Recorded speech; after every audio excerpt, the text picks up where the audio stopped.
आज के हमारा टॉपिक क्या हो गया? हमारा टॉपिक अर्थमेटिकल प्रोग्रेशन क्लास 11। ये आपका आईसीएसई के सिलेबस में क्लास 10 में है, सीबीएसई में भी क्लास 10 में है। तो ऑलरेडी बहुत सारे बच्चों ने ऑलरेडी पढ़ा हुआ रहता है, लेकिन आप लोगों ने वेस्ट बंगाल के आप लोगों ने पढ़ा नहीं है, तो यहाँ पे उसका इंट्रोडक्शन दे दे रहे पूरा। ठीक है, समझिएगा। आप लोगों का सवाल किस तरह से आता देखिएगा। तो अच्छा,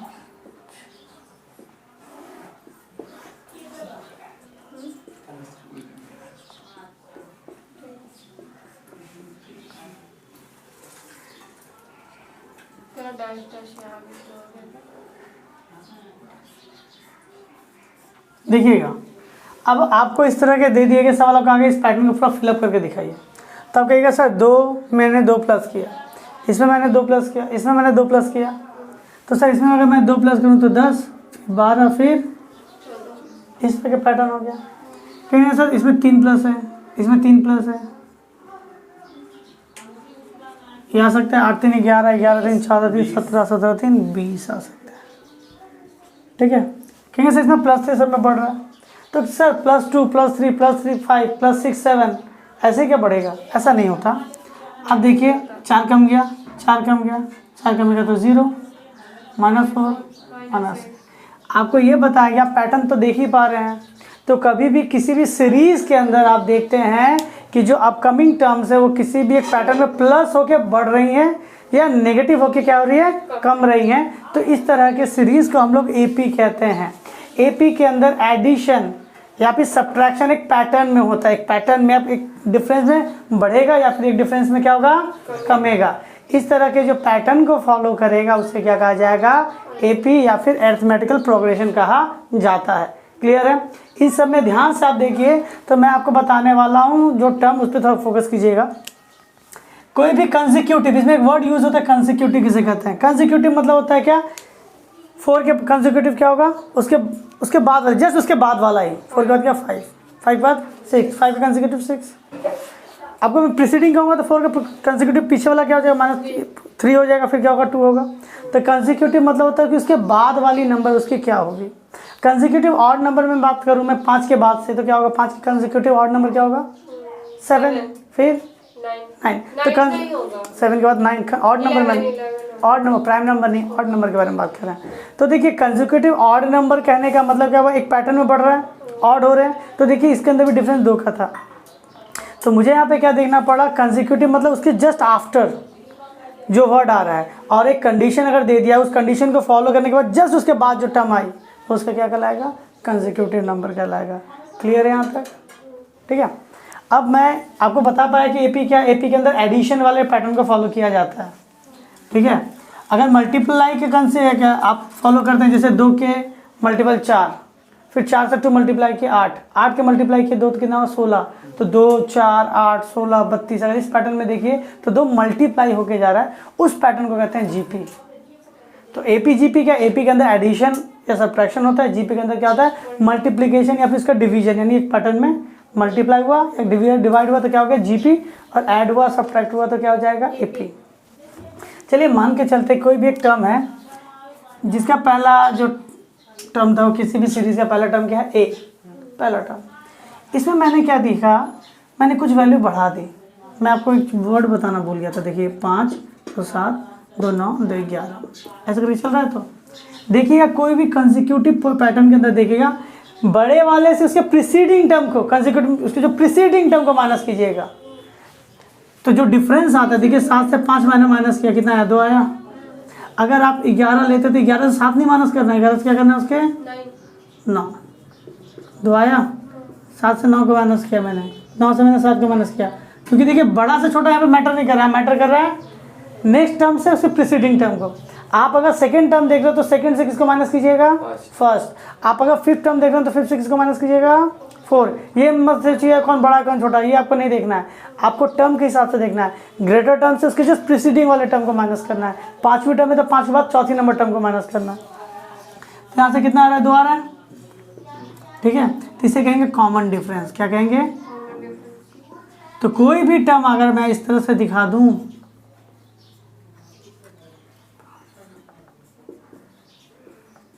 ऐसा लिख दिया गया, ये क्या एपी है? कहेंगे सर वैसा बात है सर, सेकंड टर्म से फर्स्ट टर्म को माइनस कीजिए, -5। उससे इसके पीछे वाला टर्म को देखिए, 0 से मैंने 5 माइनस किया, -5 माइनस आप देखिएगा, देखिएगा -10 से मैंने -5 को माइनस किया, -10, फिर माइनस का सिंबल, फिर -5, माइनस में प्लस, ये आ गया वैल्यू। तो देखो इसे क्या कहा जाएगा, कॉमन डिफरेंस। तो कॉमन डिफरेंस आपका पॉजिटिव भी हो सकता है, और ऐसा नहीं कि हमेशा बड़ी संख्या से छोटी संख्या का माइनस करना, ऐसा नहीं है। 5 टर्म है तो 5 के बाद 4 टर्म से माइनस करना है। क्लियर है, डाउट है सर, समझा पाए? तो हम लोगों ने यहाँ पे क्या देखा, हम लोगों ने यहाँ पे देखा एपी किसे कहते हैं। एपी के अंदर एक पैटर्न है, और पैटर्न और एपी का जो सबसे वाइटल पॉइंट होता है वो कहलाता है D, it means common difference. Common difference को हम लोग किससे दिखाते हैं, डी। ठीक है, कहेंगे सर अगर आप ऐसा कहते हैं तो मैं ये भी जान सकता हूँ कि अगर मुझे 5वीं संख्या, जैसे मान लेते हैं मुझे टर्म पता है ये 9 है, और कॉमन डिफरेंस पता है, मैं इसमें जोड़ देता हूँ तो मुझे नेक्स्ट टर्म मिल जाएगा। हाँ, मुझे ये टर्म पता है, 4th नंबर टर्म पता है, 5th नंबर टर्म चाहिए, तो मैं क्या कर सकता हूँ, 11 में जस्ट कॉमन डिफरेंस जोड़ दूँ तो मुझे पता चल जाएगा नेक्स्ट टर्म क्या होगा आपका 13। इट मीन्स आपके उस टर्म में आपने क्या किया, कॉमन डिफरेंस को जोड़ दिया तो आपको नेक्स्ट टर्म मिल जाएगा। ठीक है, अब पिछला टर्म चाहिए तो इतना माइनस कर दिया, आपको पिछला टर्म मिल जाएगा। क्लियर है यहाँ तक?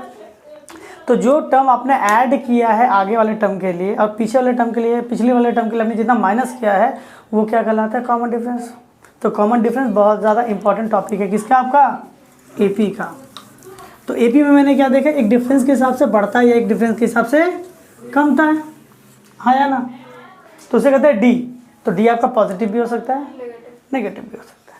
तो मैं मान लेता हूँ, अब यहाँ पे देखिएगा, चलिए इधर से ध्यान दीजिएगा। मान लेते हैं कि मैंने कहीं पर भी लिख दिया फर्स्ट टर्म मेरा क्या है, ए।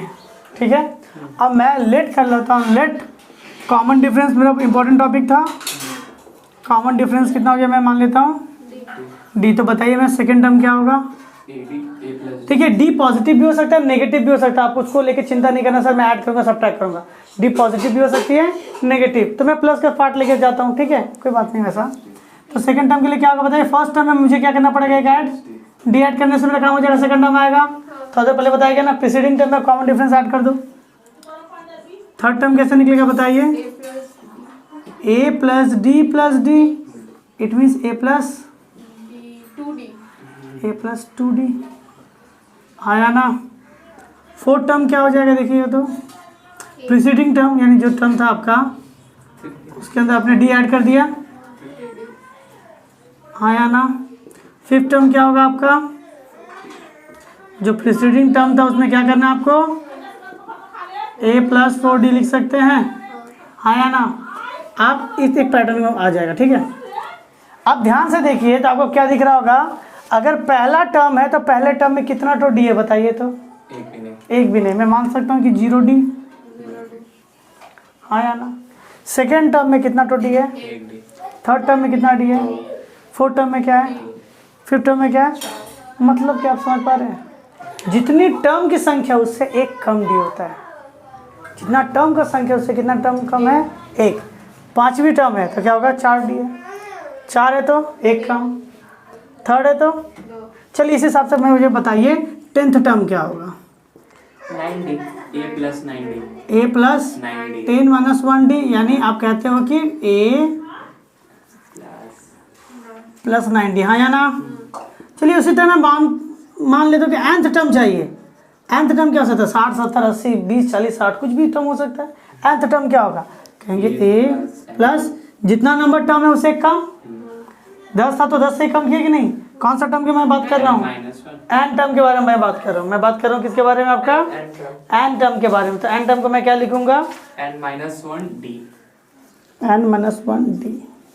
क्लियर है, तो ये आपका क्या निकल गया, nth टर्म। ये क्या निकल गया आपका, nth टर्म। क्लियर है या डाउट है आपका, बता सकते हैं आप, क्लियर है। तो देखिए मैं आपको बता देता हूँ।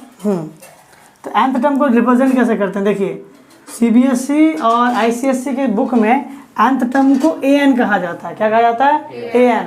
लेकिन वेस्ट बंगाल और असम के बुक में आप देखिएगा तो an के जगह पे क्या लिखा रहता है, tn। तो डरने वाली बात नहीं है, tn बोला जाए या फिर an बोला जाए, इसका मतलब क्या होता है, nth term of series AP है तो AP का सीरीज, GP है तो जीपी का सीरीज। तो मैं AN के जगह पे क्या लिखूंगा बताइए। आपके बुक में TN है, सॉरी, तो मैं TN के हिसाब से आता हूँ। तो TN के हिसाब से क्या जा सकता है बताइए, आंसर की वैल्यू क्या होगी? ए T प्लस ए प्लस एन n + 1d। नहीं सर, यही पकड़ेंगे। ठीक है। ठीक है, यही देखना है। तो स्मॉल TN लिख देते हैं सर, स्मॉल TN। तो आपने AP का एक बहुत ही वाइटल फॉर्मूला देख लिया। क्या देखा? अगर आपको कोई भी सीरीज जैसे दे सकता है, जैसे ये तो ईजी सा, जितने भी थे ईजी थे। मान लेते हैं आपको इस तरह का सवाल आता है 13.5 15, उसके बाद क्या हो गया आपका 16.5। बताइए कि 41th टर्म क्या होगी इसकी? 41 पहले माइनस पहला अब देखिए 41th टर्म कहेंगे सर मैं इसे जोड़ते क्या 41 नंबर टर्म तक थोड़ी जाऊंगा, तो मुझे ये वाला देखना है।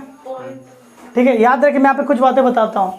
TNth टर्म बताता है, बात सुनिए, TNth टर्म बताता है कि उस जगह पे कौन खड़ा है। अगर मैं इसका टर्म इस तरह से मैं इसको रिप्रेजेंट करने जाऊँ, जो फॉर्मूला आपने लिखा a + d, a + 2d, a + 3d, a + 4d लिखा ना आपने। तो जो nth टर्म होगा उसे क्या लिख रहे थे आप? a + n - 1d। ठीक है, और याद रखिए ये आपका TN है। समझिए, कभी भी मैं आपको बताता हूँ, बहुत लोगों को यहाँ पर तकलीफ होती है कि सर आपको कहा जाएगा सर 14th टर्म, तो T14th की वैल्यू आपका ये दी है। जैसे कहा गया आपको कि किसी का भी 14th टर्म की वैल्यू है 40, आप हो सकता है कन्फ्यूजन हो जाओ। 14 टर्म का वैल्यू मान लेते हैं कितना हो सकता है आपका 54 दे दिया। ठीक है, तो समझिए यहाँ पे टर्म की वैल्यू क्या है। तो यहाँ पे T14 मतलब 54, ये है समझने का मतलब। एन टर्म की वैल्यू यानी उस जगह पे खड़ा कौन है, उस जगह पे 54 खड़ा होगा। और ये कितना नंबर में आएगा? T14th नंबर टर्म में आएगा।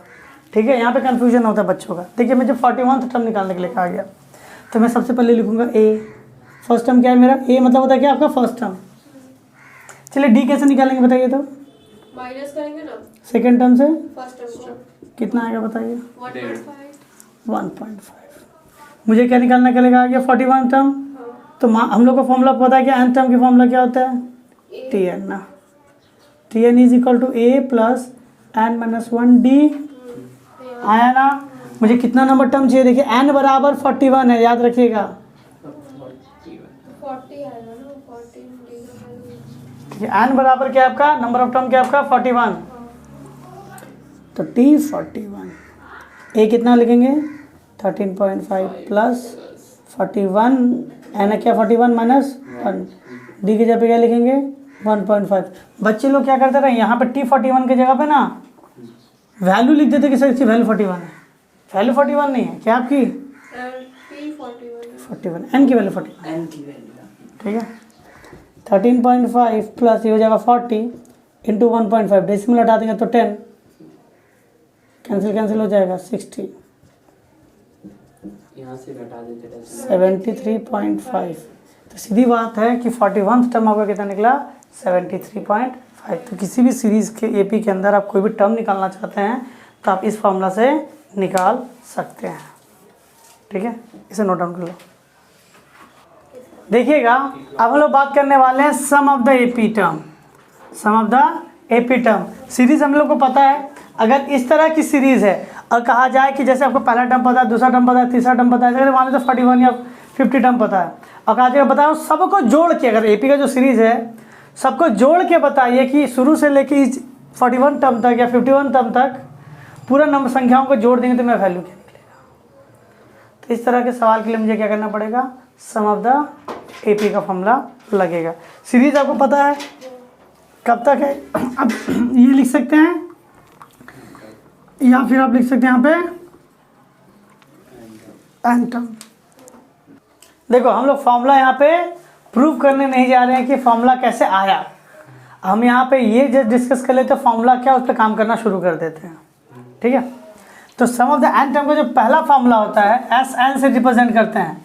इसका मतलब मैं बता दूं, जैसे मान लीजिए 1 है, फिर 1 है, उसके बाद क्या है 11 है, उसके बाद क्या हुआ 21 है, फिर क्या हुआ 31 है, ऐसा करके जा रहा है। ठीक है, मान लेते हैं 10th टर्म तक जाएगा, तो बताइए फिर जोड़ के क्या आएगा? पहली संख्या टर्म क्या था, पहला 1 है, 10 बढ़ा दिए 11, फिर 10 बढ़ा दिए 21, फिर 31, करते करते कितना टर्म तक, 10 टर्म तक गया।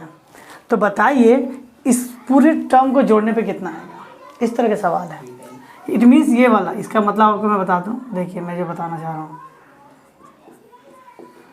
इन सारे टर्म को अगर मैं जोड़ दूं तो मुझे क्या मिलेगा, समझा पाए।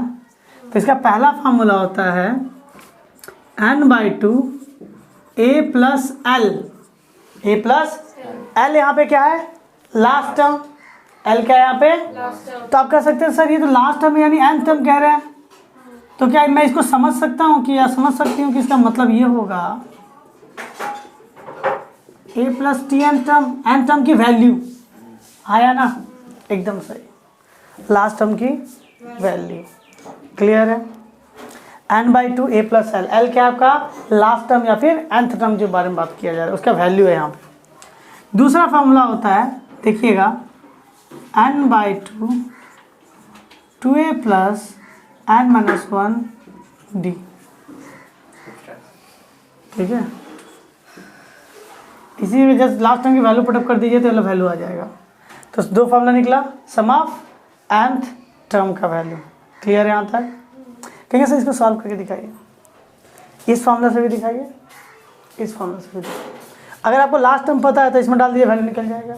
आपको लास्ट टर्म नहीं पता है तो आपको इस फॉर्मूला यूज़ करना पड़ेगा। देखिए सबसे तो मुझे पहले a की वैल्यू पता होनी चाहिए, a1, d की वैल्यू क्या है 11 माइनस 1 है 10, लास्ट टर्म क्या आपको दिख रहा है, नहीं ना, 10th टर्म बोला, 10th टर्म की वैल्यू पता है आपको, नहीं, तो मैं इसमें डाल देता हूँ। तो देखिए क्या होगा, नंबर ऑफ टर्म क्या बताइएगा, तो n 10/2, 2a क्या फर्स्ट टर्म क्या 1, 10 माइनस 1, डिफरेंस कितने का है 10 का, 5, 2 प्लस 9 इंटू 10, 92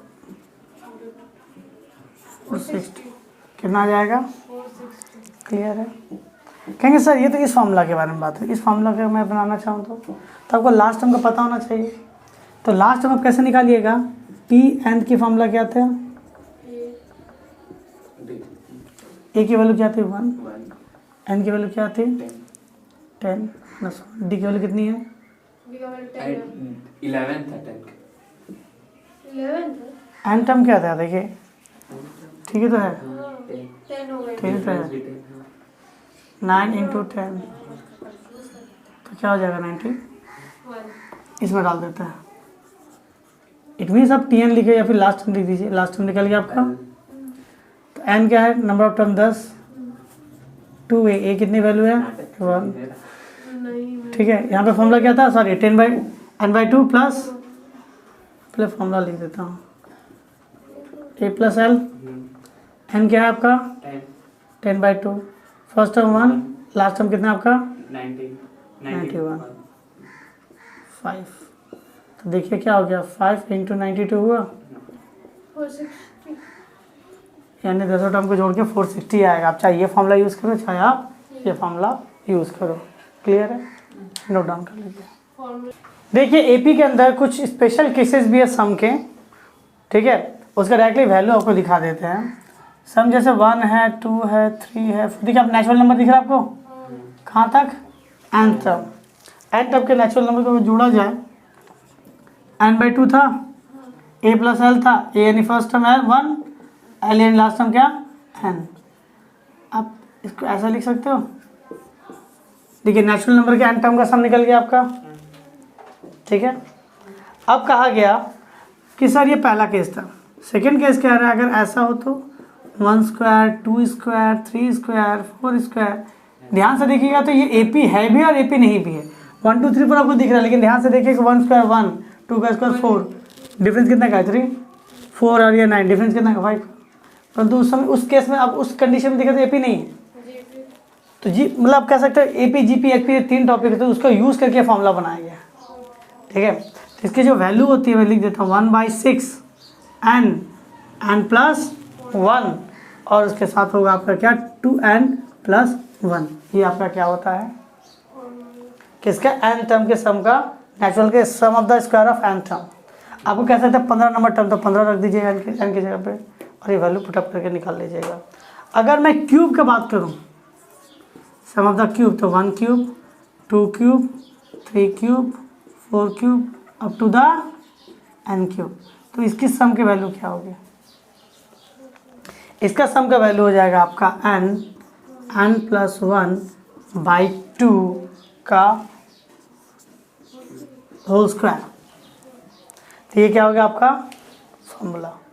ठीक है, इसके अलावा और एक फॉर्मूला है जो कि आप बहुत ज़्यादा यूज़ कर सकते हो अगर इस तरह का सवाल आ जाए।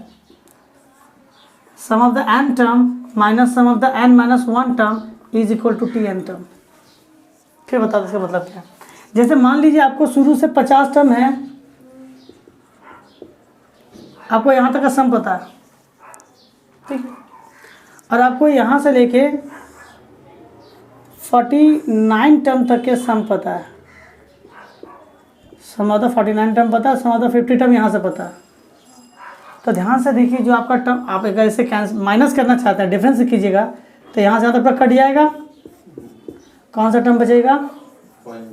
लास्ट वाला टर्म ना, वही n टर्म है। ये कॉन्सेप्ट होता है, तो ये फॉर्मूला भी यूज़ होता है। तो ये 4 केसेस हो गए स्पेशल। देखिए इसके बाद एक और टॉपिक है अर्थमेटिकल मीन। ठीक है, आपका नेक्स्ट टॉपिक क्या हो जाएगा? अर्थमेटिकल मीन, जिसे AM भी कहा जाता है। आपको कहा जाएगा AM निकालने के लिए, तो क्या आप लिख सकते हैं?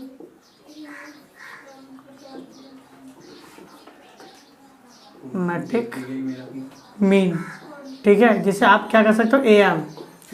सपोज 2 डिजिट में लेता हूँ A और B, AP में, किस में है? AP में है। अब इन दोनों का मीन कहा गया है, नहीं इसका मतलब क्या? इन दोनों के बीच में कौन सी संख्या आ सकती है? सपोज कौन सी संख्या आ गई? x। तो सीधी सी बात है, मैं इन दोनों के मिडिल में वैल्यू ला रहा हूँ, इट मीन्स ये भी AP को फॉलो करेगा। तो मैं अगर AP यहाँ पर लगाने जाऊँ तो मैं कह सकता हूँ x माइनस है, यानी उससे जस्ट पीछे वाली संख्या को माइनस करेंगे, कॉमन डिफरेंस आएगा इसका, मान लेते हैं D1। और दूसरा क्या होगा बताइए? तो b माइनस x।